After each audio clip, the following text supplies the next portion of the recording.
சத்குரு முதல்ல உங்க வீட்டுக்கு வந்தப்போ உங்களுக்கு எப்படி இருந்தது? அவர் வந்து அன்னைக்கு இனிஷியேஷன் அன்னைக்கே வரேன்னு சொல்லிட்டாரு. அதுக்கப்புறம் நோ கான்டாக்ட்ஸ். கிளாஸ் அனௌன்ஸ் பண்ணியாச்சு, கிளாஸ் நடக்க போகுது, நாளைக்கு கிளாஸ் நடக்க போகுது. காலிங் பெல் அடிச்சது. இப்போ யார் காலிங் பெல் அடிக்கிறாங்க அப்படி சொல்லி ஓபன் பண்ணா நிக்கிறாரு. அப்படி என்னால நம்பவே முடியல. குதிச்சேன், நான் நிஜமா லிட்டரலா குதிச்சேன்.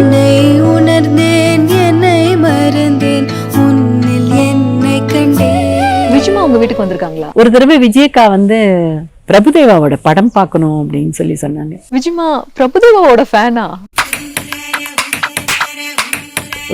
கார் எடுத்துட்டு போய் ஸ்டேஷனுக்கு கூட்டிட்டு வர போனார். எனக்கு வந்து அவரு விஜயக்காவை ரிசீவ் பண்ணிட்டு நின்ன போது யாரை பத்தி இனிபிஷனே இருக்காது அவருக்கு. யாரு பாக்குறாங்க நம்மள என்ன அப்படின்லாம் தெரியாது. ஜென்டலா அப்படி காரை ஷோல்டர் மேல கையை போட்டுட்டு விஜயக்காவை கூப்பிட்டு வந்த போது மகாகவி சுப்பிரமணிய பாரதியார் வந்து செல்லம்மாவை வந்து அந்த ஞாபகம் வந்தது. கிட்டத்தட்ட ஒரு பாரதியார் மாதிரி. ஒரு நாளைக்கு வந்து டாய்லெட்லாம் வாஷ் பண்ணுவாங்க ஒரு அம்மா. காலிங் பெல் அடிச்சா கூட உரிமையோடு போய் கதவு திறப்பாரு. கதவு திறந்து பார்த்தா இந்த அம்மா அவர் இப்படி கும்பிடு போட்டோன்னா அவங்க அப்படி அழுதுருக்காங்க. அந்த அம்மா வந்து அப்புறமா என்கிட்ட சொன்னாங்க, அம்மா அவரை பார்த்தா ஒரு பெரிய சாமி மாதிரி இருக்குதுமா, அவரு போய் என்ன பார்த்து கும்பிடு போடுறாருமான்னு சொல்லிட்டு அப்படி தாரையா கண்ணீர் வருது அவங்களுக்கு. அழுக அப்படி அழறாங்க. என்னமா அப்படி போய் என்ன பார்த்து கும்பிடுறாரு அப்படின்னுட்டு. அக்கா வந்து அனுராதா ரமணன்னு ரைட்டர், கதை எழுதுவாங்க. அப்போ ஒரு தடவை என்ன ஆச்சுன்னா உங்களுக்கு வந்து திடீர்னு ஒரு ஸ்ட்ரோக் வந்துடுச்சு. இந்த லெஃப்ட் ஹேண்டு லெஃப்ட் இது எல்லாமே போயிடுச்சு. நாக்கு குழற ஆரம்பிச்சிச்சு, பேச்சு வரல. நிறைய ட்ரீட்மெண்ட்லாம் எடுத்துட்டு இருந்தோம். அப்புறம் அந்த சமயத்தில் நம்ம கிளாஸ் நடக்குது. அவர் வந்து விபூதி வச்சு விட்டாரு. என்கிட்ட சொன்னாரு 45 days அவங்கள விடாம பிராணாயாமம் பண்ண சொல்லுங்க, ஷீல் பி ஆல் ரைட் அப்படின்னாங்க. 42வது நாள் கரெக்டா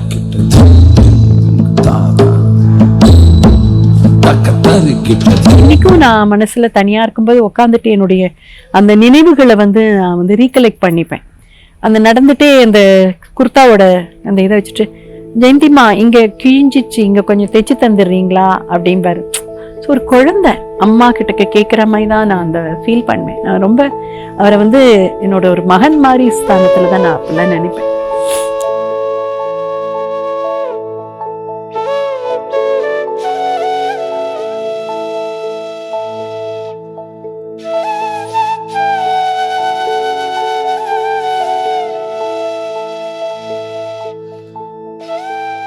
எல்லாருக்கும் வணக்கம். ஹியூமன்ஸ் ஆஃப் ஈஷால இன்னைக்கு நம்ம கூட இணைஞ்சிருக்கிறவங்க திருமதி ஜெயந்தி சுரேஷ். அவங்க 1995 டைம்லேருந்து ஈஷா கூட சத்குரு கூட ரொம்ப க்ளோஸாக பயணம் பண்ணியிருக்கிறாங்க. ஈஷாவோட வளர்ச்சியை, சத்குருவோட வளர்ச்சியை ரொம்ப பக்கத்துலேருந்து பார்த்துருக்காங்க. பல க்ளோஸ் மொமெண்ட்ஸ் சத்குரு கூட ஷேர் பண்ணியிருக்காங்க. பல இன்ட்ரெஸ்டிங்கான நிகழ்ச்சிகள் அவங்க வாழ்க்கையில் சத்குரு மூலமாக நடந்திருக்குது. இது எல்லாமே அவங்க கிட்ட கேட்டு தெரிஞ்சுக்கலாம். நமஸ்காரம்க்கா. நமஸ்காரம். என் பேர் ஜெயந்தி சுரேஷ். என்னோட கணவர் வந்து சுரேஷ். அவர் சுபாங்கிற பேரில் சுரேஷ் அண்ட் பாலகிருஷ்ணன். பாலகிருஷ்ணன் அவரோட ஃப்ரெண்டு. 2 பேருமா சேர்ந்து தொடர்ந்து பல வருஷங்களாக வந்து கதைகள் கட்டுரைகள் எல்லாம் எழுதிட்டு இருக்காங்க.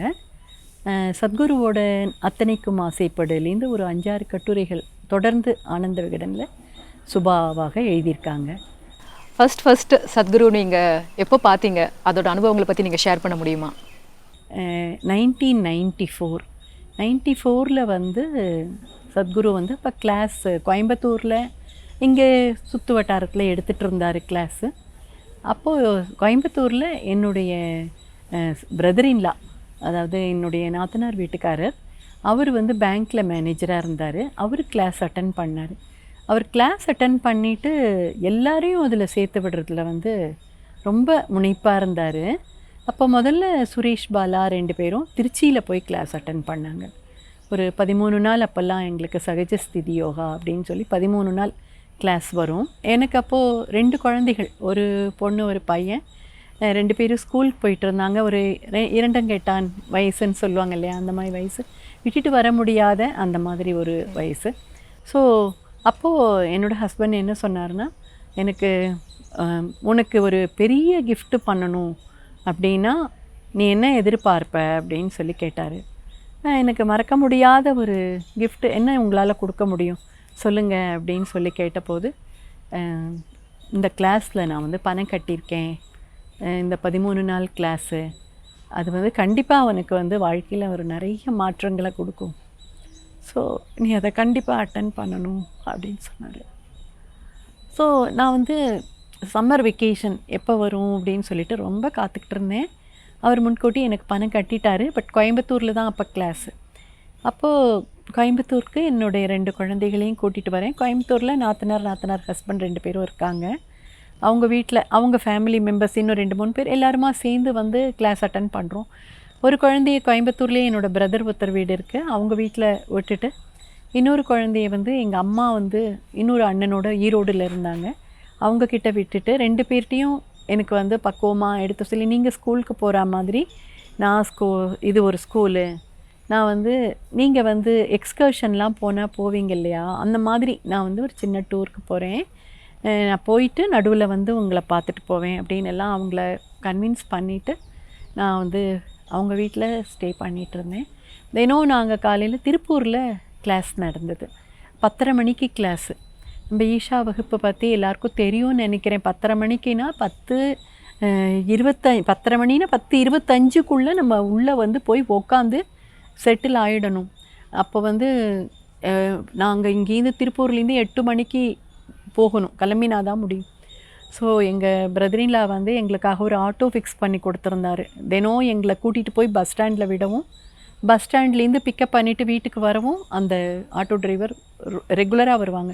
என் கூட இன்னும் 2 சிஸ்டர்ஸும் ஒரு பிரதர் அவங்களும் வந்தாங்க. நாங்கள் எல்லாருமா பஸ்ஸில் போயிட்டு திருப்பூருக்கு போயிட்டு பஸ் ஸ்டாண்ட்லேருந்து ஓட்டமோ நடையுமா போய் அந்த இதுக்கு கிளாஸ்க்கு போய் ஜாயின் பண்ணுவோம். எங்களுக்கு வந்து அப்போ தமிழ் கிளாஸு, சுவாமி அண்ணா கிளாஸு. சுவாமி அண்ணா வந்து நாங்கள்லாம் இந்த மாதிரி வரோம் அப்படின்னு தெரியும் அவருக்கு. எங்களுக்காக எந்தெந்த சீட்டில் போடணுமோ போட்டு விட்டுட்டு வெளியிலேயே நின்றுட்டு இருப்பார். அங்கன்னு காட்டுவார், அங்கே போய் உக்காந்துக்கோ அப்படின்னு சொல்லிட்டு ஓடி போய் உக்காந்துப்போம். கிளாஸ் இதாகும். கிளாஸ் முடிஞ்சோடனே அவங்கக்கிட்டேயே பர்மிஷன் கேட்டுட்டு காலையில் போகும்பொழுதே நாங்கள் லஞ்சும் பேக் பண்ணி எடுத்துகிட்டு போயிடுவோம். அங்கேயே கிளாஸ்லேயே ஒரு பக்கமாக சாப்பிட்டுட்டு நாங்கள் திருப்பியும் பஸ் பிடிச்சி சாயந்தரம் வருவோம். பிரதரின்லா வந்து கொஞ்சம் நஞ்சம் கிடையாது. அவர் வந்து இஷாவில் வந்து இன்னொரு ஒரு மரமாயிரின்னு வச்சுக்கோங்களேன். அவர் பேர் வந்து ஹரிஹர சுப்பிரமணியம். இப்போ சென்னையில் இருக்கார். அந்த 13 நாள் அனுபவம் அப்படிங்கிறது வந்து ஒரு என்னோடய வாழ்க்கையில் வந்து மறக்கவே முடியாதுன்னு வச்சுக்கோங்களேன். நான் வந்து சத்குருவை வந்து நாங்கள்லாம் அப்போ ஜகின்னே கூப்பிடுவோம். சத்குரு வந்து அப்போது அந்த நடுவில் ஒரு சண்டே வந்து இனிஷியேஷன் டே இல்லையா, அன்றைக்கி தான் நான் அவரை முதல்ல பார்க்குறேன். எங்கள் ஹஸ்பண்ட்லாம் அவரோட இங்கிலீஷ் கிளாஸ் தான் அட்டன் பண்ணார். ஸோ அவரோட ஃபோட்டோவை பார்த்துட்டு நான் சுவாமியை நான் வந்து கொஞ்சம் சத்குருவே கொஞ்சம் குண்டாயிட்டாரோ, இவர் தான் சத்குருவா அப்படின்னு எல்லாம் ஃபஸ்ட்டு ஆரம்ப நாளில் நினச்சேன். அப்புறம் தான் அவர் இன்ட்ரடியூஸ் பண்ணிட்டார், நான் சுவாமிநாதன் அப்படின்ட்டு. அப்புறம் இனிஷியேஷன் டே அன்றைக்கி சுவாமியை இன்ட்ரடியூஸ் பண்ணி வச்சார். அப்புறம் நாங்கள்லாம் தனியாக பேசுகிறதுக்கு ஒரு வாய்ப்பு கிடச்சிது. சென்னை வாலண்டியர்ஸ் எல்லாம் நிறைய வந்திருந்தாங்க. அப்போ நாங்கள் வந்து இன்க்ளூடிங் எங்களையும் சேர்த்து 8 வாலண்டியர்ஸ் தான் சென்னையில். அப்போ நாங்கள் சொன்னோம், சத்குரு நீங்கள் இந்த பக்கமே இருந்துகிட்ருக்கீங்க, எப்போ சென்னை வர போகிறீங்க அப்படின்னு கேட்டப்போ, சென்னையெல்லாம் நான் வரமாட்டேம்மா அப்படின்னு சொல்லி தான் எனக்கு பிடிக்கல, எனக்கு நான் வரமாட்டேம்மா அப்படின்னு சொன்னார். அப்போது நான் சொன்னேன், நீங்கள் சென்னைக்கு வாங்க, எங்கள் வீட்டில் ஸ்டே பண்ணலாம், எங்கள் வீட்டில் வந்து கார் ஷெட் இருக்குது, நீங்கள் கார் எடுத்துகிட்டு வந்துட்டிங்கன்னா ஷெட்டுக்குள்ளே காரை வச்சுக்கலாம் அப்படின்னு ஒரு என்ன சொல்கிறது, ஒரு ரொம்ப அந்யோன்யமாக ஒரு ஃப்ரெண்ட்லியாக ஃபஸ்ட்டு அப்போ தான் மீட் பண்ணுறோம். உடனே அப்படி பேச வந்து என்னால் முடிஞ்சுது. நீங்கள் வந்துருங்க அப்படின்னு சொன்னபோது ஓகே அப்படின்னு சொல்லிட்டார். திருப்பூரில் அந்த கிரவுண்டில் இனிஷியேஷன் டே அன்றைக்கி நம்ம விளையாடுவோம் இல்லையா, விளையாடி முடித்த உடனே இது நடந்தது. அப்புறம் சத்குரு அப்படி சொன்ன உடனே ஹரியும் இருந்தார். அவர் சொன்னார், ஸோ நான் இனிஷியேட் பண்ணிடவா, கிளாஸஸ் ஆரம்பிக்கிறதுக்கு நான் ஏற்பாடு பண்ணிட்டுமா அப்படின்னு கேட்டார் சத்குருவை. அப்படின்னு சொன்னார். அப்புறம் வந்து சென்னையில் இடம் பார்த்தோம். 1994 ஆக்சுவலி வந்து 94 என்னோடய ஹஸ்பண்ட் ஜனவரி பிப்ரவரியில் கிளாஸ் முடிச்சிட்டாரு. நான் வந்து மே மாதம் பண்ணினேன் கிளாஸு. மே மாதம் பண்ணின உடனே வந்து அதில் ஒரு சின்ன எனக்கு அனுபவம். அந்த கிளாஸ் முடியறதுக்கு ஒரு 2-3 டேஸ்க்கு முன்னால் நான் என் மகன் வந்து இங்கே கோயம்புத்தூரில் விட்டுருந்தான். அவன் சின்னவன். அவனை போய் அப்பப்போ டைம் கிடைக்கிறச்சு போய் பார்த்துருவேன். மகளை வந்து பார்க்கவே இல்லை. கடைசியில் வந்து தான் போனேன்.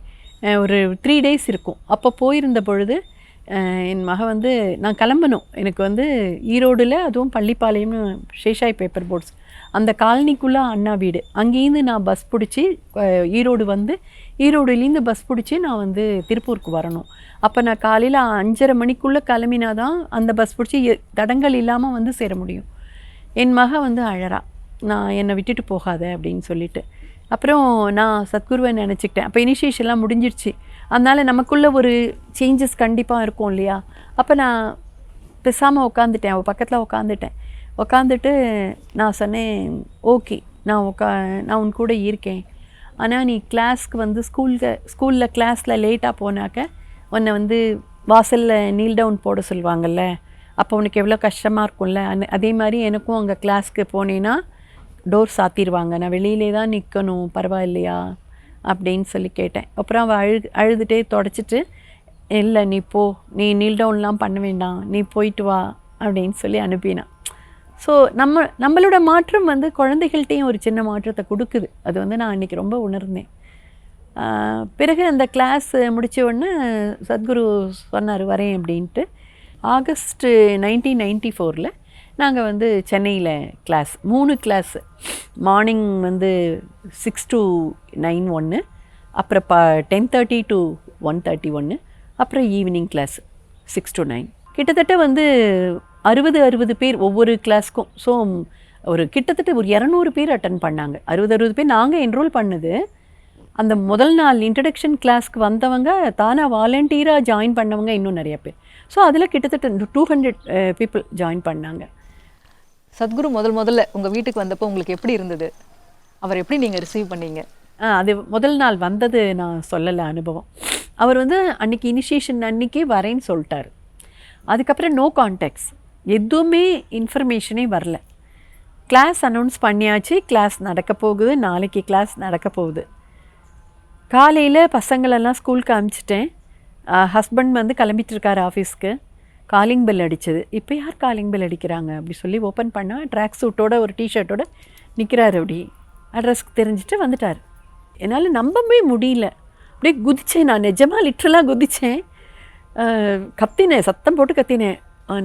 உடனே வரட்டா அப்படின்னு, வாங்க அப்படின்னு சொல்லிவிட்டு உள்ளே வந்தவொடனே நான் வந்து நீங்கள் ஏதோ ஃபோன் வரும், ஏதேனும் இன்ஃபர்மேஷன் வரும் அப்படின்னு எதிர்பார்த்துட்டே இருந்தேன் அப்படின்னு சொன்னேன். ஸோ வந்தார். ரிலாக்ஸ்டாக நம்ம வீட்டுக்கு வர ஒரு வெரி க்ளோஸ் ஃப்ரெண்டு, ஒரு வெரி க்ளோஸ் ரிலேட்டிவ்ஸ் எப்படி இருப்பாங்களோ ரொம்ப சுவாதன்யமாக வந்து உள்ளே வந்து உக்காந்தார். சோஃபாவில் உக்காந்துட்டு சொல்லுங்கம்மா அப்படின்னு அப்படி கையை வீசி அப்படி போட்டுட்டு, சொல்லுங்கம்மா எப்படி இருக்கீங்க எல்லோரும். பட் எனக்கு என்ன பேசுகிறது என்ன சொல்கிறதுனே தெரியல.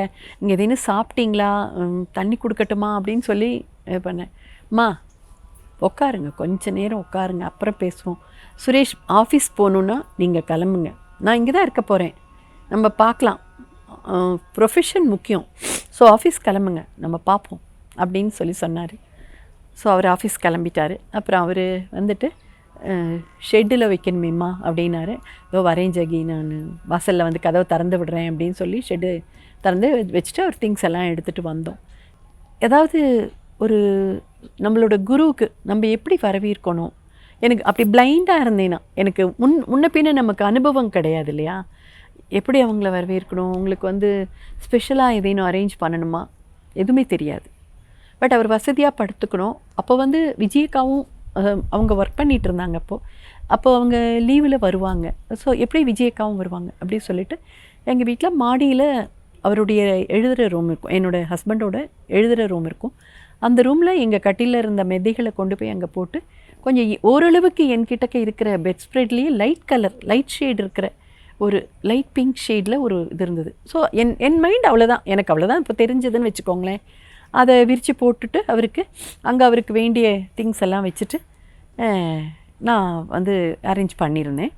அப்புறம் அவர் வந்தார். எந்த வித பந்தா எதுவுமே கிடையாது. சாதாரணமாக எங்கள் வீட்டு வேலை செய்கிறம்மா வந்து அவங்களையும் சேர்த்து கும்பிடு போடுவார். ஒரு நாளைக்கு வந்து டாய்லெட்லாம் வாஷ் பண்ணுவாங்க ஒரு அம்மா. அந்த அம்மா வந்து டாய்லெட்லாம் வாஷ் பண்ணிவிட்டு என்கிட்டக்க ஒரு சாமான் அங்கே வச்சுட்டு போகிறேம்மா, நான் வந்து எடுத்துக்கிறேன் அப்படின்னு ஹாலில் வச்சுருந்தாங்க. அப்போது கொஞ்சம் நேரம் கழித்து அவங்க எடுத்துகிட்டு வரச்சு, அவர் வந்து காலிங் பெல் அடித்தா நான் தனியாக இருக்கேன், மதுரையில் கொஞ்சம் முடியல, அவங்க இருந்தாங்க. அதனால் காலிங் பெல் அடித்தா கூட உரிமையோடு போய் கதவு திறப்பார். கதவு திறந்து பார்த்தா இந்த அம்மா, அவர் இப்படி கும்பிடு போட்டோன்னா அவங்க அப்படி அழுதுருக்காங்க. அந்த அம்மா வந்து அப்புறமா என்கிட்ட சொன்னாங்க, அம்மா அவரை பார்த்தா ஒரு பெரிய சாமி மாதிரி இருக்குதும்மா, அவர் போய் என்ன பார்த்து கும்பிடு போடுறாருமான்னு சொல்லிட்டு அப்படி தாரையாக கண்ணீர் வருது அவங்களுக்கு, அழுக அப்படி அழறாங்க. என்னம்மா அப்படி போய் என்ன பார்த்து கும்பிடுறாரு அப்படின்னுட்டு.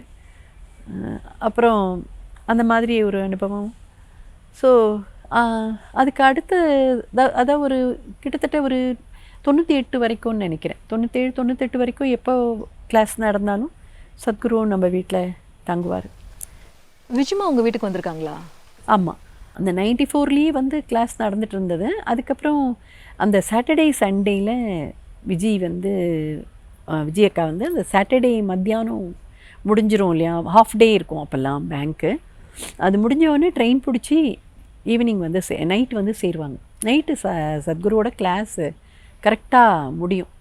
ஃபஸ்ட்டாக அன்றைக்கி முடிச்சிருவார். 9க்கு ஷார்ப்பாக முடிச்சுட்டு டக்குன்னு வெளில போயிட்டார். வெளில போய் கார் எடுத்துகிட்டு போய் ஸ்டேஷனுக்கு கூட்டிகிட்டு வர போனார். சத்குருவே போவாங்களா கூட்டிகிட்டு வரத்துக்கு? சுரேஷு கூட போனார். அப்போது திருப்பி வந்தது போது என்கிட்ட சொன்னார், எனக்கு வந்து அவர் விஜயக்காவை ரிசீவ் பண்ணது வந்து ரிசீவ் பண்ணிவிட்டு நின்னபோது மகாகவி சுப்பிரமணிய பாரதியார் வந்து செல்லம்மாவை வந்து ஷோல்டரில், யாரை பற்றியும் இன்ஹிபிஷனே இருக்காது அவருக்கு, யார் பார்க்குறாங்க நம்மளை என்ன அப்படின்லாம் தெரியாது, அப்படி தோள் மேலே கையை போட்டுட்டு கூட்டிகிட்டு போவார். அந்த ஞாபகம் வந்தது. கிட்டத்தட்ட ஒரு பாரதியார் மாதிரி அப்படி ஒரு ஜென்டிலாக அப்படி ஷோல்டர் மேலே கையை போட்டுட்டு விஜயக்காவை கூப்பிட்டு வந்தபோது எவ்வளோ நல்லா இருந்தது தெரியுமா பார்க்க அப்படின்னு சொன்னார். நான் உடனே கேட்டேன், நீங்கள் அப்படி செய்வீங்களா? அம்மா என்ன அந்த மாதிரிலாம் எதிர்பார்க்காத, எனக்கெல்லாம் அந்த உடையிறதுக்கெலாம் ரொம்ப நாள் ஆகும் அப்படின்னு சொன்னார். ஸோ வருவாங்க, விஜயக்காவும் வீட்டுக்கு வருவாங்க. விஜயக்காவும் வந்து ரொம்ப நாள் பழகினவங்க மாதிரி தான் பேசுவாங்க, ரொம்ப இதுவாக பேசுவாங்க. சத்குரு எப்போவாவது ராதே அக்காவை உங்கள் வீட்டுக்கு கூட்டிகிட்டு வந்திருக்காங்களா? அவங்களோட இன்ட்ராக்ட் பண்ண மொமெண்ட்ஸ் எதாவது ஞாபகம் இருக்கா உங்களுக்கு? ஒரு தடவையும் 2 தடவையும் ராதையும் கூட்டிகிட்டு வந்திருக்காங்க. ராதை வந்து ரொம்ப ஏன்னா எங்கள் வீட்டில் வந்து ராதை வந்து அப்போ படிச்சுட்டு இருந்தாங்கன்னு நினைக்கிறேன். இங்கே ஒரு தடவை 2 தடவை விஜயக்காவோட வந்திருக்காங்க. பிறகு ஒரு தடவை விஜயக்கா வந்து மறக்கவே முடியாது, எனக்கு ஃபிலிம் பிரபுதேவாவோட படம் பார்க்கணும் அப்படின்னு சொன்னாங்க. விஜயமா பிரபுதேவாவோட ஃபேனா? ஓகே. சத்குரு வந்து கேட்டார் சுரேஷ் கிட்ட, என்னப்பா படம் ஓடுது அப்படின்னு. ஐயோ அது நல்லாவே இருக்காது ஜக்கி, ஏதோ ராசையான்னு ஒரு படம் வந்து ரொம்ப சுமாராக, பரவாயில்லப்பா ஆசைப்படுறா போகலாம் அப்படின்னு சொல்லிட்டு அது கூட்டு போனார். அதுக்கப்புறம் ஒரு தடவை பீச்சுக்கு போயிருக்கோம். பீச்சுக்கு போனது வந்து என்னோட பொண்ணு வந்திருந்தா, அவளுக்கு தண்ணியை கண்டா அவளை வெளியில் கூட்டிகிட்டு வரவே முடியாது. இன்றைக்கும் அவள் அப்படியே தான் இருக்கா, தண்ணியை கண்டா குதிச்சிருவா அதில். சத்குரு வந்து ஸ்விம் பண்ண ஆரம்பிச்சிட்டார் மெரினா பீச்சில். சத்குரு இன்னும் ஒரு நம்ம வாலண்டியர்ஸ் கொஞ்சம் பேர், அவங்க எல்லாருமே போயிருந்தோம். விஜயக்காவும் வந்திருந்தாங்க. குளிச்சிட்ருக்கும் பொழுது ராதேவும் இருந்தாங்க. ராதேவை வந்து சத்குரு தூக்கிட்டு போய் தண்ணியில் முக்கி எல்லாம் பண்ணும்போது என்னோட பொண்ணு பேர் கிருத்திகா, அவளும் குதிச்சா, நானும் போகிறேன் அப்படின்னு. நான் சொன்னேன், உனக்கு சேஞ்ச் ஆஃப் ட்ரெஸ் கூட நான் கொண்டு வரல, ஈரத்தோடு வரணும் அப்படின்னு சொன்னபோது விஜயக்கா, என்ன நீங்கள் இதெல்லாம் எப்பவும் கிடைக்காது இல்லையா, சத்குரு பார்த்துப்பாரு கொடுங்க அப்படின்னு கூட்டிகிட்டு போய் அவளையும் தூக்கி போட்டாங்க அவர்கிட்டக்க. அவளும் குளிச்சுட்டு வந்தான். ஸோ அது ஒரு அனுபவம். அப்புறம் பாலா அண்ணா, சுரேஷ் பாலா 2 பேரும் சேர்ந்து எழுதுவாங்க இல்லையா, அதில் பாலா அண்ணாவோட சிஸ்டருக்கு கல்யாணம் 95. அப்போது வந்து கல்யாணம் சமயத்தில் சத்குரு நம்ம வீட்டில் இருக்காங்க. கல்யாணம் நடக்கும் பொழுது என்கிட்டக்க சொன்னார், நீ வந்து இனிஷியேஷன் டே வேறு இருக்குது, இனிஷியேஷன் டே அன்றைக்கி வந்து ரிசப்ஷன். எனக்கு அன்றைக்கி அவருக்கு வந்து கொஞ்சம் நல்ல ஃபுட்டு, நைட்டு வந்து அவர் ஃபுல் எனர்ஜி இது பண்ணிட்டு நமக்கு கொடுத்துட்டு தானே வராரு. ஸோ அவருக்கு நல்ல சாப்பாடு கொடுக்கணும்னு சொல்லிவிட்டு நான் யோசித்து சமைப்பேன். ஸோ நைட்டுக்கு வந்து ஃபுல் மீல்ஸ், ஒரு ஒரு இந்த ஒரு கல்யாண சாப்பாடுங்கிறத விட ஒரு ஃபுல் மீல்ஸ்னு வச்சுக்கோங்களேன். பாயசத்துலேருந்து எல்லாம் போட்டு ஒரு மீல்ஸ் ரெடி பண்ணி வச்சுருப்பேன். அப்போது சத்குரு வந்து என்கிட்ட சொன்னார், ஏம்மா ரிசப்ஷன் போலியா அப்படின்னாரு. இல்லை சத்குரு, பரவாயில்ல, நான் நாளைக்கு கல்யாணம் பார்த்துக்கிறேன் அப்படின்னு சொன்னேன். இல்லைம்மா, இது நல்லா இருக்காது. நீங்கள் வந்து ஏதாவது எங்கள் வீடு வாசல் திறந்தால் எதிர் வீடு பாலா அண்ணா வீடு, நாங்கள் எல்லாம் ஒன்றா வீடு கட்டிகிட்ருக்கோம். ஸோ அவர் என்ன சொன்னார், இல்லைம்மா நீங்கள்லாம் ஒன்றா இருக்கீங்க, சரிங்க, நீங்கள் போகலைன்னா நல்லா இருக்காதும்மா, நான் பார்த்துக்கிறேன். அம்மா அம்மா எங்கள் மதுரையிலாம் இருந்தாங்க, அம்மா போடட்டும், நான் பார்த்துக்கிறேன். பட் நீ அவங்களே பரிமாற வேண்டாமா, நீ எல்லாமே எனக்கு டேபிளில் எடுத்து வச்சிரு. இப்போ நம்ம வீட்டில் இருக்கிறவங்க என்ன சொல்லுவாங்க, அதே மாதிரி தான் எல்லாம் டேபிள் மேலே எடுத்து வச்சிருமா, நான் போட்டுட்டு சாப்பிட்டுக்கிறேன். பட் நீ மிஸ் பண்ணாத, ரிசப்ஷன் போயிடு.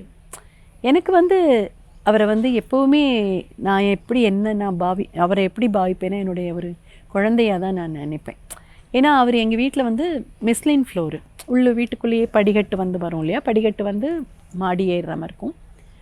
அங்கே போகிறச்சே எப்படி அந்த இன்றைக்கும் நான் மனசில் தனியாக இருக்கும்போது உட்காந்துட்டு என்னுடைய அந்த நினைவுகளை வந்து நான் வந்து ரீகலெக்ட் பண்ணிப்பேன்.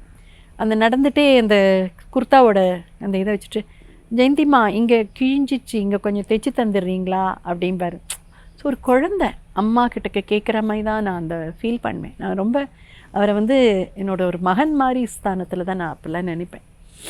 ஸோ அதனால் வந்து ஸோ அந்த கல்யாணத்துக்கு போயிட்டு வச்சு நான் பரிமாறி சாப்பிட்டுக்கிறேம்மா அப்படின்னு சொன்னார். அதே மாதிரி மறுநாள் வந்து கல்யாணம், அவர் வெளியில் சாப்பாடு சாப்பிட மாட்டார், வீட்டு சாப்பாடு மட்டும்தான் சாப்பிடுவார். என்கிட்ட கேட்டார், எங்கேம்மா யாரும்மா சமைக்கிறாங்க, என்ன சாப்பாடு அரேஞ்ச் பண்ணியிருக்கீங்க அப்படின்னு கேட்டார். நான் சொன்னேன், பாலாஜி பவன்னு சொல்லிவிட்டு நம்ம பாண்டி பஸாரில் ஒரு ஹோட்டல் இருக்குது, அந்த ஹோட்டலில் வேலை பார்க்குறவங்கலேருந்து ஓனர்லேருந்து எல்லோரும் நம்ம கிளாஸ் அட்டன் பண்ணியிருக்காங்க. அந்த அண்ணா என்ன பண்ணுவாருன்னா, ஒவ்வொரு தடவை கிளாஸும் பொழுதும் ரெண்டு அங்கே ஒர்க் பண்ணுற எம்ப்ளாயீஸு ரெண்டு பேர் அனுப்பி விட்டுருவார். எல்லா கிளாஸும் எல்லோரும் கிளாஸ் அட்டன் பண்ணியிருக்காங்க. ஸோ அவங்கள்ட்ட சொல்லி தான் சாப்பாடு ஏற்பாடு பண்ணியிருக்கோம் அப்படின்னு. நீ ஒன்று பண்ணுமா, நீ கேரியர் எடுத்துகிட்டு போய் எனக்கு சாப்பாடு எடுத்துகிட்டு வந்துடு, நீ சமைக்க வேணாம் இன்றைக்கி நீ ஃபுல்லாக அங்கே இரு அப்படின்னு. கல்யாணத்துக்கு சரி, நான் கேரியரில் எல்லா ஐட்டமும் போட்டு எடுத்துகிட்டு வந்தேன். ரசித்து சாப்பிட்டாரு. அது வந்து கேரியர் கொண்டு வந்து வச்சுட்டு எனக்கு திருப்பியும் ஏதோ அவங்க வரணும்னு கூப்பிட்டாங்கன்னு போயிட்டு மதுரையிலாட்ட சொல்லிட்டு போகிறேன், நீ இந்த மாதிரி அவர் டேபிளில் அவர் அதாவது சாப்பாடு டைமுக்கு அவர் டேபிளில் வந்து உட்காருவார், உட்காந்துட்டாருன்னா நீங்கள் பரிமாற ஆரம்பிச்சிருங்க, நான் வந்துடுறேன் அப்படின்னு. அப்போ அவர் ஹரின்னு சொன்னேன் இல்லையா, அவங்க அம்மாவும் வந்திருந்தாங்க அவரோட இருக்கிறதுக்காக. அப்புறம் 2 பேருமா நீங்கள் பார்த்துக்கோங்க அப்படின்னு சொல்லிட்டு போனேன். ஒரு அம்மா வந்து குழந்தைய விட்டுட்டு போனால் எப்படி ஒரு மைண்டெல்லாம் அங்கேயே தான் இருக்கும் இல்லையா, அதனால் என் மைண்டெல்லாம் இங்கேயே இருக்குது, சாப்பிட்டாரா தெரியலையே அப்படிலாம் மைண்டெல்லாம் இங்கேயே ஓடிட்டுருக்கு. அப்புறம் திடீர்னு வந்து எனக்கு ஒரு கேப் கிடச்சோன்னே ஒரு ஃப்ரெண்டை சொல்லி எனக்கு கொஞ்சம் கொண்டு விட்ருக்கேன் அப்படின்னு சொல்லிட்டு வந்துட்டேன். அவசரமாக மாடி ஏறி வரேன்னா வந்தால் சேரில் உட்காந்துருக்காங்க, தட்டு போடலை, ஒன்றுமே இல்லை, என்னடா இதுன்னு சொல்லிட்டு பார்த்தா போய் உள்ளே போயிட்டு கால் கழுவிட்டு மாமியார்கிட்ட கேட்டேன், இல்லை அவர் நீ வந்தால் தான் சாப்பிடுவேன்னு சொல்லிட்டாரு, அதனால் நாங்கள் பரிமாறலை அப்படின்னாங்க. வெயிட் பண்ணிகிட்டு இருந்தார். வெயிட் பண்ணிவிட்டு, இல்லைம்மா அவங்களாம் வயசானவங்க, நீங்கள் வந்து போடுங்க, நான் வெயிட் பண்ணுறேன் அப்படின்னு சொல்லிட்டு சாப்பிட்டாரு. சரி, நான் அவசரமாக போயிட்டு தட்டு வச்சு எனக்கு தான் அப்போ வந்து எங்கள் வீட்டில் இருக்கிறவங்க எப்படியோ அதே மாதிரி பிளேட் வச்சு தான் சாப்பாடு போடுவேன், இலை போட்டு தான் சாப்பாடு, அப்படியெல்லாம் வச்சுக்கவே இல்லை, சாதாரணமாக இருப்பார். அப்புறம் சாப்பிட்டாரு. ரொம்ப சாரி, இல்லைம்மா நான் தான் உனக்கு சாரி சொல்லணும், ஃபங்க்ஷனை விட்டுட்டு வந்திருக்கேன், இதெல்லாம் வந்து முக்கியமான ஒரு கட்டங்கள்மா, இதெல்லாம் மீறக்கூடாது அப்படிம்பார். அப்புறம் சத்குரு வரும்பொழுது அந்த ஸ்டே பண்ணியிருக்கிற சமயத்தில் வந்து நிறைய பேர் வருவாங்க அவரை பார்க்குறதுக்கு, வந்து விசிட்டர்ஸ் நிறைய பேர் வருவாங்க. அவர் அங்கேயும் ஒரு கஞ்சாட காட்டுவார், சாப்பாடு இருக்கா அப்படின்ட்டு. நான் புரிஞ்சுக்குவேன் அந்த டைமுக்கு ஈவினிங்னா டிஃபன் இருக்கா அப்படின்னு கேட்டுப்பாரு என்ன. நான் கிளாஸ்க்கு போகும்பொழுது நான் 9 o'clock பிரேக்ஃபாஸ்ட் எடுத்துகிட்டு போகிறச்சி நான் எல்லாம் ஃபுல் சமையல் பண்ணிவிடுவேன். மாதிரிலாட்ட சேலடுக்கு எடுத்து வச்சுட்டு போவேன். இது மட்டும் நீங்கள் கரெக்டாக 1 o'clock ஃப்ரெஷ்ஷாக கட் பண்ணுங்கள், அப்போ ஒரு ஃப்ரெஷ்ஷாக ஒரு ரைஸ் வச்சுருங்கன்னு சொல்லிட்டு போவேன். பாவம் அவங்க அந்த டைம் பார்த்து எழுந்து எல்லாம் பண்ணிவிட்டு ரெடியாக இருப்பாங்க. அப்புறம் அவங்க கூட தான் அந்த காரில், மாருதி காரோட கெப்பாசிட்டி உங்களுக்கு தெரியும். அவர் உட்காருவார், பக்கத்தில் 3 பேர் உட்கார வச்சுப்பார். கிளாஸ் முடிச்சு போகிறவங்களெல்லாம் நீ எங்கே போகணும், நீ எங்கே போகணும், அடையாரா ஏறிக்கோ, சத்குரு எப்படி எப்படி ஜகி அப்படின்னு கத்துவோம். நாங்கள்லாம் முடியும்மா முடியும் அப்படின்ட்டு கிட்டத்தட்ட வந்து ஒரு 6-7 பேர் பேக் சீட்டில் உட்காருவோம்.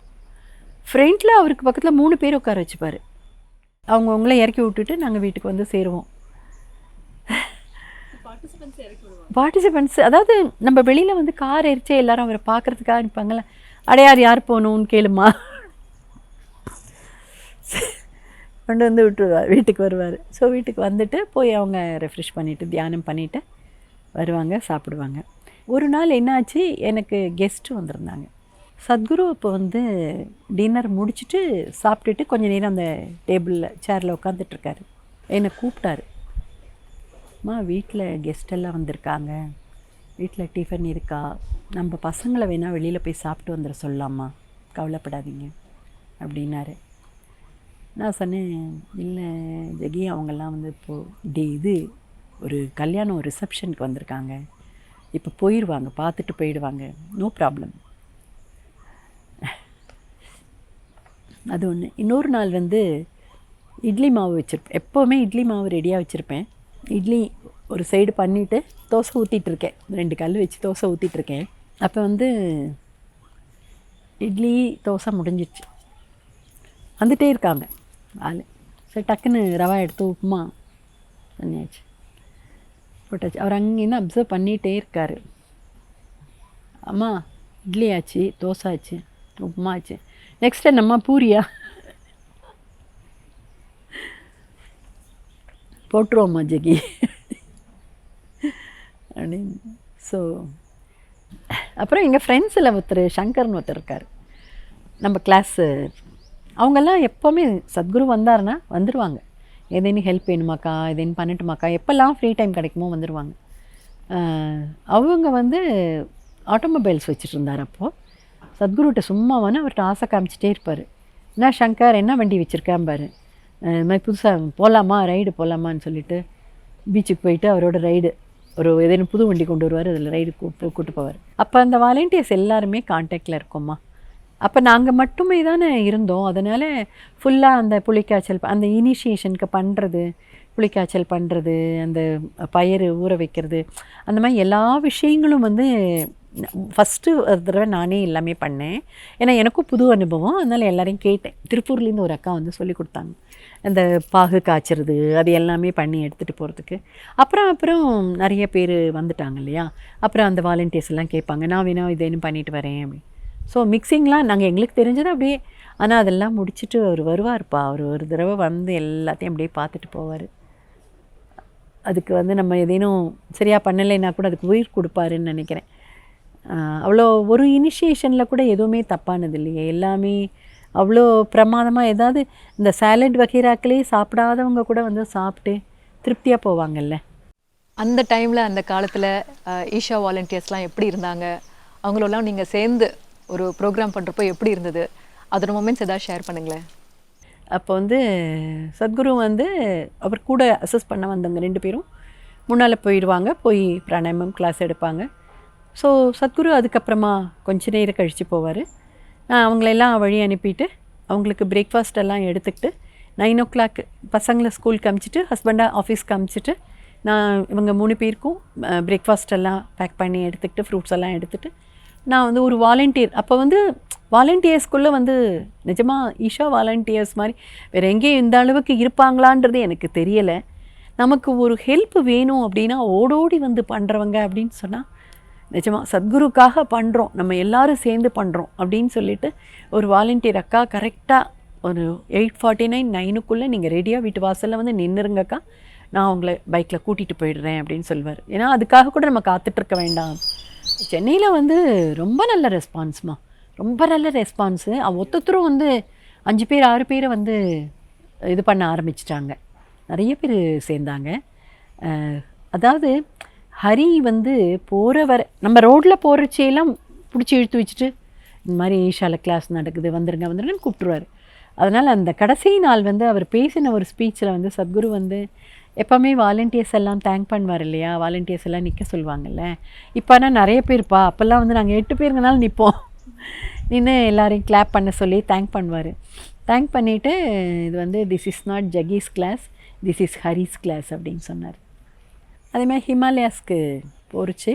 சத்குரு கூட நீங்கள் ஹிமாலயாஸ் போயிருக்கீங்களா? நான் போகலப்பா, நான் ஹிமாலயாஸ் போகல. அதான் சொல்கிறேன், நீ குழந்தைகள் படிப்பு முடிகிற வரைக்கும் எங்கேயும் போக முடியல. அண்ணா வந்து சுரேஷன் வந்து எப்போவுமே பிஸியாக இருப்பார். ஒரு பேங்க்லேயும் வேலை பார்த்துட்டு இருந்தார். வேறு எழுத்து வேலைகள் நிறையா இருக்கும். அப்புறம் வேறு சினிமாவுக்கு பண்ணும் பொழுது, அதுக்கப்புறம் வேறு எதையுமெல்லாம் பண்ணும்போது அதுக்கெல்லாம் டைம் போகும். அதனால் குழந்தைகளை விட்டுட்டு நமக்கு வந்து எங்கேயுமே போக முடியாத சுச்சுவேஷன். அதனால் சத்குருவோட ஹிமாலயாஸ் போக முடியல. ஆனால் நான் அந்த அனுபவத்தை நான் உணர்ந்தேன் ஒரு தடவை. என்னென்னா, நான் வந்து சம்யமா கிளாஸ் அட்டன் பண்ணேன். நாங்கள்லாம் வந்து சத்குரு கிட்டக்கே பாவஸ்பந்தன ப்ரோக்ராம், ஹட்டயோகா வந்து அப்போல்லாம் திருச்செங்கோட்டில் ஒரு கல்யாண மண்டபத்தில் எடுத்து செய்வாங்க. அது 3 நாள் நம்மளோட ஸ்டே பண்ணி அவரே சொல்லிக் கொடுப்பாரு. அதை அட்டன் பண்ணிவிட்டு அடுத்தது சம்யமா. அப்போ எனக்கு இந்த காலில் ஒரு வலி வந்தது. நான் அப்புறம் சத்குருட்ட சொன்னேன், சம்யமா வரையாம்மா அப்படின்னு. ஏன்னா அதுக்கு ஒரு 60 நாள் நம்ம ப்ராக்டிஸ் எல்லாம் பண்ணணும் இல்லையா. அப்போது வரியாம்மா அப்படின்னு கேட்டார். நான் அப்போ சொன்னேன், இந்த மாதிரி காலில் ஒரு ப்ராப்ளம் அப்படின்னு சொன்னது. நீ கொஞ்சம் ரெஸ்ட் எடுத்துக்கோ, அடுத்த செஷனுக்கு வா அப்படின்னு சொன்னாங்க. ஸோ அந்த டைம் வந்து நான் சமயமா அட்டன் பண்ண வேண்டிய அந்த டைமில் நான் வந்து எங்கள் ரிலேட்டிவ்ஸோட குலுமணாலி போயிருந்தோம். அந்த குலுமணாலி போயிட்டு எனக்கு வந்து அந்த இடத்த விட்டுட்டு வரத்துக்கு வந்து மனசே வரல. ரொம்ப அதோடு வந்து ஒரு ஐக்கியமாக ஆகிட்டேன். அப்போது இந்த ஜீப்பில் வந்துட்ருக்கோம் சண்டிகர் நோக்கி. அப்போது அந்த ஹில் வந்து என் கூட வரா மாதிரி நான் ஒரு ஃபீலிங். பின் சீட்டில் உட்காந்துருந்தேன். கண்ணில் தரையாக தண்ணி வருது. எல்லோரும் என்ன ஆச்சுன்னு கேட்குறாங்க. எனக்கு அந்த உணர்ச்சியை சொல்லவே முடியல. ஸோ இது ஒரு சம்யமா அப்படின்றது அப்போ தான் இங்கே சம்யமா நடக்குது. ஸோ சத்குரு வந்து எங்கேயோ இருந்துட்டு எனக்கு வந்து சம்யமாவோட அனுபவத்தை கொடுக்குறாரு அப்படின்னு எனக்கு அன்றைக்கி நான் தோணிச்சு. அப்புறம் அடுத்த தடவை நான் சம்யமா அட்டன் பண்ணேன். இங்கே வந்து 1 வாரம் அட்டன் பண்ணேன். அதுக்கப்புறம் எங்கள் வீட்டில் தங்கினாருன்னு சொன்னேன் இல்லையா. அதுக்கப்புறம் வந்து ஒரு நெக்ஸ்ட்டு எனக்கு அப்புறமா வந்து சக்திவேல்னு ஒரு அண்ணா இருந்தார். அவர் அண்ணா நகரில் இருந்தார். அவர் வீட்டில் தங்கணும்னு சொல்லிட்டு இது பண்ணார். ஆனால் மனசுக்குள்ளே ஒரு சின்ன ஏக்கம், நம்ம வீட்டில் தங்கிட்டுருக்காரு, அது ஒரு எல்லாருக்குமே இருக்கிற ஒரு ஃபீலிங் தானே. வேறு எங்கே அவங்க வீட்டில் தங்க போகிறாரா அப்படின்ற மாதிரி ஒரு ஃபீலிங்கும் இருக்குது. ஆனால் அவங்க வந்து ஒரு வார்த்தை சொன்னாங்க. அந்த ஃபீலிங் எனக்கு வரும்பொழுது அவருக்கு சொன்னார், அக்கா சத்குரு கிட்ட கேட்டோம் எங்கள் வீட்டில் வந்து தங்கணும் அப்படின்ட்டு. சத்குரு வந்து உங்கள் கிட்டக்க பர்மிஷன் கேட்டுட்டு வர சொன்னாங்க, நீங்கள் அலோவ் பண்ணால் தங்குறேன்னு சொன்னாங்க. நான் அப்படியே வார்த்தைகளே வராதில்ல அந்த மாதிரி சொன்னேன். அவருக்கு நான் யாருக்கும் இல்லை, நமக்கு அந்த அருகதையே இல்லையே, அவர் தீர்மானம் பண்ண வேண்டியதில்லை அப்படின்ட்டு. இப்போ வந்து நான் சொன்னேன், ஐயோ நான் அனுபவிச்சதை நீங்களும் அனுபவிக்கணும். எப்போ கொஞ்ச நேரம் வந்து என்னோடய ஃபீலிங் எப்படி இருந்தது, இப்போது நான் அனுபவிக்கிறதை நீங்களும் அனுபவிக்கணும் அண்ணா, தாராளமாக உங்கள் வீட்டுக்கு கூப்பிட்டுக்கோங்க அண்ணா அப்படின்னு சொன்னேன். அதுக்கப்புறமா நான் இன்னும் சில அனுபவங்கள் எங்கள் வீட்டில் இருந்தபோது சொல்லணும். ஒரு தடவை விநாயகர் சதுர்த்தி, நம்ம கிளாஸ் நடந்துட்டுருக்கிற அந்த டைமில் விநாயகர் சதுர்த்தி வந்தது. மாடியிலேருந்து இறங்கி வராரு அவர். அப்போது எங்கள் மாமியார் வந்து சுரேஷ் உட்காந்துட்டு பூஜை பண்ணிகிட்ருக்காரு. மாமியார் வந்து கொழக்கட்டை பண்ணிகிட்ருக்காங்க. நான் கிச்சனில் இருந்துட்டேன். அவங்க பண்ணுறதெல்லாம் எடுத்துகிட்டு போய் வேக வச்சு அது பண்ணிட்டேன். அவர் இறங்கி வரைச்சி மாமியார் சொன்னாங்க, சுரேஷ் எழுந்துக்கோ, அவர் வராரு, ஜகி பூஜை பண்ணட்டும் அப்படின்னு சொன்னார். உடனே அவர் சொன்னார், நீங்கள் எழுந்துக்கோங்க, நான் கொழக்கட்டை பண்ணுறேன். அப்படி இருப்பாங்களா சத்குரு? நம்பவே முடியல.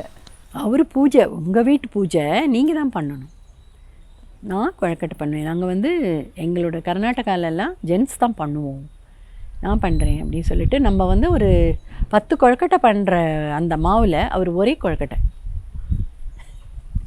நல்லா பெருசாக தட்டிக்குவார்.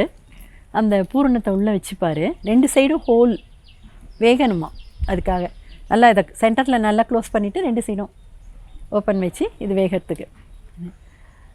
அப்புறம் சத்குரு எல்லாருக்கும் இதை இது பண்ணி ஸ்ப்ளிட் பண்ணி கொடுமா. அது அன்றைக்கி சாப்பிட அத்தனை பேர் வந்திருக்காங்க. இது அப்படியே நியூஸ் ஒருத்தருக்கா போயிடும்ல நம்ம ஃப்ரெண்ட்ஸ்க்கெல்லாம். எல்லோரும் வந்துட்டாங்க பங்கு கேக்கு. ஸோ அவர் கொழுக்கட்டை பண்ணி கொடுத்துருக்காரு. அப்புறம் வந்து என்னோடய அக்கா வந்து அனுராதா ரமணன்னு ரைட்டர், அவங்களும் கதை எழுதுவாங்க. அவங்க ஒரு தடவை வந்தாங்க. அவங்க வந்து ஆர்டிஸ்டாகவும் இருக்கிறதுனால அவங்க ஒவ்வொரு வேலையும் செய்யறச்சே வந்து ரொம்ப ஒரு அழகுணர்ச்சி அதில் தெரியும். ஒரு ட்ரெஸ் பண்ணிக்கிறதாகட்டும், அவங்களுக்கு நீங்கள் மனசில் நினச்சாலே அழகாக பட்டுப்படவை கட்டிட்டு ஒரு திலக்கம் போட்டு வச்சுக்கிட்டு ஒரு நிற்கிறது தான் மனசில் வந்து நிற்கும். அதே மாதிரி ஒரு காய் நறுக்கினாங்கன்னா அழகாக அது ஒன்று போல் இருக்கும். ஒரு பீன்ஸுக்கும் இன்னொரு பீன்ஸுக்கும் கொஞ்சம் கூட டிஃப்ரென்ஸே இருக்காது. ஏதோ யூனிஃபார்ம் போட்ட குழந்தைகள் உட்காந்துருக்க மாதிரி இருக்கும். எல்லாம் ஒரே மாதிரி ஒரே சைஸில் அப்படி இருக்கும். அந்த முட்டைக்கோஸ் அன்றைக்கி அந்த ஒரு பர்டிகுலர் இது மறக்கலை எனக்கு. முட்டைக்கோஸை வந்து அப்படியே இந்த நூடுல்ஸ்லலாம் போடுற மாதிரி மெல்லிஸாக அழகாக நறுக்கியிருந்தாங்க. நறுக்கி கொடுத்துட்டு அவங்க உள்ளே போய் உட்காந்துட்டு அவங்க வேலையை பண்ண ஆரம்பிச்சிட்டாங்க. சத்குரு சாப்பிட்ட லஞ்சுக்கு வந்தார். அந்த முட்டைக்கோஸ் பொரியலை பார்த்தோன்னா அப்படியே பார்த்துட்டே ஒரு சிரிப்பு இருக்குது. சிரிச்சுட்டே அதை பார்க்குறாரு. என்ன சத்குரு, இது யாரும்மா கட் பண்ணது அப்படின்னு கேட்டாங்க. நான் சொன்னேன் இந்த மாதிரி அக்கா ஆர்டிஸ்டா அப்படின்னு. ஆமாம் அப்படின்னோடனே அது சாப்பாடு சாப்பிட்டு முடித்தோடனே அக்கா கூப்பிட்டு இன்ட்ரடியூஸ் பண்ணோன்னே அக்கா ஏதோ கேள்விகள்லாம் கேட்டாங்க. அப்போ அவர் சொன்னார், நீங்கள் கிளாஸ்க்கு வாங்கம்மா, நீங்கள் கிளாஸில் வந்து உங்களோட டவுட்ஸ் எல்லாம் கிளியர் பண்ணிக்கோங்க அப்படின்னு சிரிச்சிட்டே சொன்னார். அவங்க அப்புறம் கிளாஸ்க்கே வரவே இல்லை ரொம்ப நாள். நான் கூப்பிட்டுட்டே இருப்பேன் ஒவ்வொரு தடவை கிளாஸ் வரச்சையும். அப்போல்லாம் ஃபுல்லாக நாங்கள்லாம் ரெஜிஸ்ட்ரேஷன்லாம் நாங்கள் தான் எடுத்துப்போம். ஸோ வந்து கூப்பிட்டுட்டே இருந்தேன். அவங்க வந்து இல்லை எனக்கு டைம் இல்லைன்னே சொல்லிகிட்டே இருந்தாங்க. அப்போ ஒரு தடவை என்ன ஆச்சுன்னா, அவங்களுக்கு வந்து திடீர்னு ஒரு ஸ்ட்ரோக் வந்துடுச்சு. ஸ்ட்ரோக் வந்துட்டு இந்த லெஃப்ட்டு இது எல்லாமே போயிடுச்சு. நாக்கு குழற ஆரம்பிச்சிச்சு, பேச்சு வரல. ட்ரீட்மெண்ட்டெல்லாம் எடுத்தோம், நிறைய ட்ரீட்மெண்ட்லாம் எடுத்துகிட்டு இருந்தோம். அப்புறம் அந்த சமயத்தில் நம்ம கிளாஸ் நடக்குது. அப்போ நாரதகான சபாவில் வந்து சென்னையில் இன்ட்ரடக்ஷன் கிளாஸ் ஃபுல்லாக இருக்குது. கிளாஸுக்கு வந்து மெம்பர்ஸ் நிறைய பேர் வந்திருக்காங்க. ஓப்பன் டு ஆல் தானே, இன்ட்ரடக்ஷன் கிளாஸு ஃபுல்லாக இருக்காங்க. அவர் ஸ்டேஜில் இருக்கார். நான் அக்காவை வந்து மெதுவாக கூட்டிகிட்டு போய் ஃபஸ்ட்டு ரோவில் உட்கார வச்சுட்டேன். அவர் பார்த்துட்ருக்காரு. அப்புறம் முடித்த உடனே அவர் கீழே இறங்கி வருவார் இல்லையா, கீழே இறங்கினோடனே அக்கா பேசினாங்க, பேச்சு வரல. அவர் வந்து கொஞ்சம் புரிஞ்சுக்கிட்டார், ஏதோ சம்திங் ராங் அப்படின்னு புரிஞ்சுக்கிட்டு ஷோல்டரில் தட்டி கொடுத்துட்டு ஓகேம்மா நம்ம அப்புறம் பேசுவோம் அப்படின்னு சொல்லிவிட்டு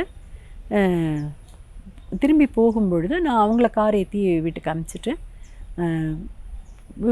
கிளம்பி போகும்பொழுது அவர் சொன்னார், அம்மா அக்கா கிளாஸ் பண்ணுறாங்களாம்மா இந்த வாட்டி அப்படின்னு கேட்டார். ஆமாம் அஞ்சகி, நான் ரெஜிஸ்டர் பண்ணியிருக்கேன். இந்த வாட்டி வேறு வழி கிடையாது, அவங்களால வேறு எங்கேயும் போக முடியாது, கிசியெல்லாம் ஒன்றும் பண்ண முடியாது, அவங்கள சரி பண்ணியே ஆகணும், நான் கிளாஸில் சேர்த்துருக்கேன் அப்படின்னு சொன்னேன். எந்த கிளாஸ் சேர்ந்துருக்காங்க அப்படின்னு கேட்டார். தமிழ் கிளாஸு, சுவாமி அண்ணா கிளாஸ் சேர்ந்துருக்காங்க. ஓகே அப்படின்னு சொல்லிவிட்டு, எப்படிம்மா போன வாட்டி அவ்வளோ அழகாக பேசினாங்க, அவ்வளோ அழகாக அந்த கையால் இப்போது முட்டைக்கோஸ் நறுக்கினாங்க, என்ன ஆச்சுமா, என்ன ப்ராப்ளம் அப்படின்னு கேட்டார். அப்புறம் நான் சொன்னேன் அவங்களுக்கு என்னெல்லாம் ப்ராப்ளம். வீட்டுக்கு வருவாங்களா, நம்ம வீட்டுக்கு கூட்டிகிட்டு வர முடியுமா, கிளாஸ் முடிச்சுட்டு வீட்டுக்கு கூட்டிகிட்டு வர முடியுமா அப்படின்னு கேட்டார். ஒரு நாள் கூட்டிகிட்டு வந்தார். கூட்டிகிட்டு வந்தபோது சத்குரு அவங்க கிட்டக்க உட்கார சொல்லி, இல்லை தன்னோட ரூமுக்கு கூட்டிகிட்டு போயிட்டார். மாடி ஏற முடியுமாம்மா, முடியும் அப்படின்னு கூட்டிகிட்டு போயிட்டார். அவங்கள கண்ண மூடி, அதான் நம்ம சத்குருவை அக்காட்ட கேட்டேன் நான், என்ன கண்ண மூடி உட்கார சொன்னாங்க, எனக்கு வேறு ஒன்றுமே தெரியாது அப்படின்னு. அப்போல்லாம் அவங்க ஸ்லேட்டில் எழுதி காட்டுவாங்க. அவங்க பேசுகிறது எங்களுக்கு கூடவே இருந்ததுனால எங்களுக்கு சில பேருக்கு தான் புரியும். ஸோ அவங்க சொன்னது அதான். அவர் வந்து விபூதி வச்சு விட்டார். எனக்கு வந்து வேறு ஒன்றுமே தெரியாது. ஸோ என்கிட்டக்க அவங்க கூட்டிகிட்டு சொல்லி அனுப்பிட சொல்லிட்டாரு. அனுப்பிட்ட உடனே என்கிட்ட சொன்னார், ஒரு 42 டேஸ்மா 45 டேஸு அவங்கள விடாமல் பிராணாயாமம் பண்ண சொல்லுங்கள், ஷீல் பி ஆல் ரைட் அப்படின்னாங்க. 42வது நாள் கரெக்டாக அவங்க அம்மா, என்னோடய சித்தப்பா பொண்ணவங்க, அவங்க அம்மா வந்து ஏதோ காஃபி கொடுத்துருக்காங்க கொண்டு வந்து. காஃபி கொடுத்துட்டு குடிச்சிட்டு, அம்மா சர்க்கரையே போடல அப்படின்னு சொல்லியிருக்காங்க. அவங்க அம்மா அப்படியே விழுந்துட்டாங்க. அவங்க அதிர்ச்சியில் விழுந்துட்டாங்க. என்ன அனு நீயா பேசின இப்போ அப்படின்ட்டு. ஆனால் விடாமல் அக்கா வந்து பிராணாயாமம் மெடிடேஷன்லாம் விடாமல் அந்த 45 நாள் 42வது நாள் இது நடந்தது. அப்புறம் நான் சத்குருக்கு வந்து மெசேஜ் அனுப்பிச்சேன். இந்த மாதிரி ஃபோன் பண்ணி ஒரு வாலண்டியர் மூலமாக சொல்ல சொன்னேன், அவங்க நல்லா ஆயிட்டாங்க அப்படின்னு. ஸோ அவங்க நல்லா ஆன உடனே குமுதத்தில் நினைக்கிறேன், குமுதத்தில் ஆர்டிக்கல் வந்தது அவங்க நான் எப்படி சரியானேன் அப்படின்னு சொல்லிட்டு. அதுக்கப்புறம் சத்குருவோட இது எல்லாருக்கும் நிறைய தெரிய ஆரம்பிச்சது. அவங்களோட பங்கு அது. அவங்க ஆர்டிக்கல் எழுதி தனக்கு எப்படி இருந்தது, தான் இப்படி ஆனோம் அப்படின்னதை வந்து எழுதினாங்க. நம்ம அண்ணாலாம் நாங்கள் ஒரு மேகசின் நடந்துகிட்டு இருந்தோம். அதில் வந்து முதல்ல ஒரு கட்டுரை எழுதினோம். அதுக்கு பிறகு இவரோட இதெல்லாம் பார்த்துட்டு விகடனில் கூப்பிட்டு இவங்களை தொடர்ந்து எழுத சொன்னாங்க. அத்தனைக்கும் ஆசைப்பட எழுதினார் முதல்ல. அதுக்கப்புறம் வந்து நிறைய தொடர்ந்து ஒரு 6-7 இது வந்தது, தொடர்கள் வந்தது விடாமல். அதாவது இது முடிக்கிறச்சி அடுத்தது ஆரம்பிச்சிட சொல்லுவாங்க விகடனில். சுரேஷும் பாலாவும் வருவாங்க, வந்து அவர்கிட்ட அவங்க கேள்விகளை கேட்டு அவர் பதிலை நோட் பண்ணிட்டு வந்து அப்புறம் தானே எழுத முடியும் இல்லையா, அதுக்காக அவர் வந்து எல்லா குறிப்புகள்லாம் எடுத்துகிட்டு போவாங்க. அப்போ சில சமயம் நானும் வருவேன். அவங்க பேசுகிறச்சே சும்மா உட்காந்துட்டு கேட்டுட்டு இருந்தாலே போருமே, நம்ம பாட்டுக்கு உட்காந்துப்பேன். நம்மளை கேட்பாங்க, சரியா சொன்னீங்கம்மா, எல்லாம் கரெக்டாக இருக்கா அப்படின்பா. ஸோ இன்னொரு தடவை வந்துமா நீலாங்கரைன்னு ஒரு இடத்துல ஒருத்தர் வீட்டில் தங்கியிருந்தாங்க. அப்போ வந்து 13 நாள் அவங்க வீட்டிலே தான் தங்கினார். அதை அங்கேருந்து கிளாஸ்க்கு போகணும். அப்போது அடையாரை தாண்டி தான் கிளாஸ்க்கு போகணும். பட் அடையாரில் எங்கள் ரோடு வழியாக போகணும்னு அவசியம் கிடையாது. ஒரு நாள் திடீர்னு வந்து ஃபோன் வருது. ஹலோ அப்படின்னு சொன்னால் வந்து நான் ஜெகி பேசுகிறேம்மா அப்படின்னோடனே எனக்கு புரியவே இல்லை. எனக்கு ஒரு மாதிரி, நான் வந்து அடையார் வழியாக தான்மா வரேன், ரெடியாக இருங்க, கொஞ்சம் நேரம் இருந்துட்டு போயிடுவேன். இப்போ நம்ம க்ளோஸ் ஃப்ரெண்ட்ஸு, நம்ம க்ளோஸ் ரிலேட்டிவ்ஸ் எப்படிப்பா சொல்லுவாங்க, உன்னை ஃபுல்லாக இருக்க முடியலன்னா கூட நான் வருவேன், வழியில் ஒரு 10 நிமிஷம் இருந்துட்டு போகிறேன்னு சொல்லுவாங்கள்ல, அது மாதிரி வந்து அவர் வந்து அந்த மந்திரமெல்லாம் சொல்லி கொஞ்சம் நேரம், அதுக்குள்ளே நம்ம தான் வாயிருக்கே எல்லார்ட்டையும் சொல்லி எல்லாரையும் வரவழைச்சிருவேன். நல்லா ஒரு 15 பேர் வந்துட்டாங்க. எல்லோரையும் ஹால்லேயே உட்கார வச்சு அவர் அந்த மந்திரம்லாம் சொன்னார். பிறகு வந்து ஃப்ரூட்ஸு அன்றைக்கி வந்து சப்போட்டாவும் கொய்யாப்பழமும் இருந்தது வீட்டில். அதெல்லாம் கட் பண்ணி அவர்கிட்ட கொண்டு வந்து கொடுத்து அவர் கையால் பிரசாதம் எல்லாருக்கும் கொடுக்க சொன்னேன். நான் ஒரு ஓரமாக போய் நின்றுட்டேன். அவர் வாட்ச் பண்ணிகிட்டே ஒன்றை ஒதுக்கி வச்சுருக்காரு. எல்லாருக்கும் கொடுத்துட்டு, வாம்மா நீ உனக்கு வேணாவா, நீ எடுத்துக்கோ அப்படின்னு சொல்லிட்டு கொடுத்தாரு. ஸோ அது அதாவது நம்மளை எங்கே எதுவானாலும் நம்மளை நினைவு வச்சுக்கிறார் இல்லையா, அதும்போது நான் ரொம்ப உருகி போவேன் அந்த மாதிரி சமயத்தில். இன்னொரு தடவை வந்து சென்னையில் வெயில் ரொம்ப ஜாஸ்தியாக இருக்கும் இல்லையா, ரொம்ப ஜாஸ்தியாக இருக்கு, என்னம்மா பண்ணுவீங்க நீங்கள்லாம் அப்படின்னு சொல்லி கேட்டார்.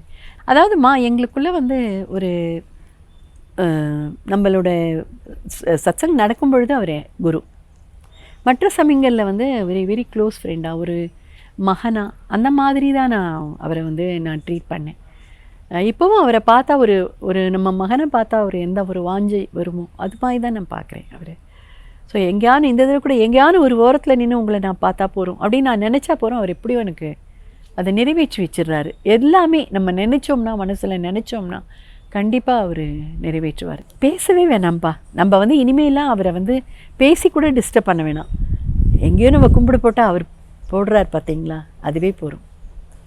நான் ஒரு 4-5 இயர்ஸ் பேக்காக இல்லை 2016 வந்து மார்ச் மாதம் நினைக்கிறேன், சிவராத்திரி அன்றைக்கி தான் எங்களை வந்து சைடில் உட்கார வச்சுருந்தாங்க. அவர் ஒவ்வொரு இடமா வருவார்ல, நான் அங்கேருந்து கை தூக்கி தூக்கி இப்படி காமிச்ச உடனே அவர் ஒரு வாலண்டியர்கிட்ட கூப்பிட்டு, சுபா அவங்க வீட்டில் வந்திருக்காங்க, அவங்கள இங்கே கூட்டிகிட்டு வாங்கன்னு சொல்லி சொன்னார்.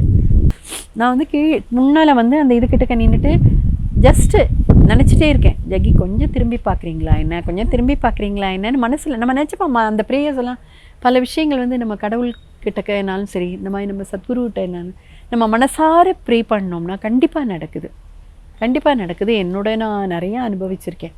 பார்க்குறீங்களாங்கும்போது அப்படியே டர்ன் பண்ணார். டர்ன் பண்ண உடனே நான் இப்படின்னு சொன்ன உடனே ஒரு வாலண்டியரை கூப்பிட்டா, அவங்கள இல்லை வாலண்டியரை ஃபஸ்ட்டு கூப்பிடல, வா அப்படின்னு சொல்லி சொன்னார். நான் அந்த வாலண்டியர்கிட்ட சொன்னேன், உள்ளே போ, நாட் அலோடுக்கா அப்படின்னு சொல்லிட்டாங்க. இப்போ நான் சொன்னேன், இல்லை அவரை கேளுங்க, எனக்காக தயவு செஞ்சு கேளுங்க, அவரை அலோவ் பண்ணால் நான் வரேன், அலோவ் பண்ணலைன்னா நான் வரமாட்டேன். அப்புறம் போய் அதுக்குள்ளே என் ஹஸ்பண்டும் என்னை தேடிட்டு வந்துட்டார்.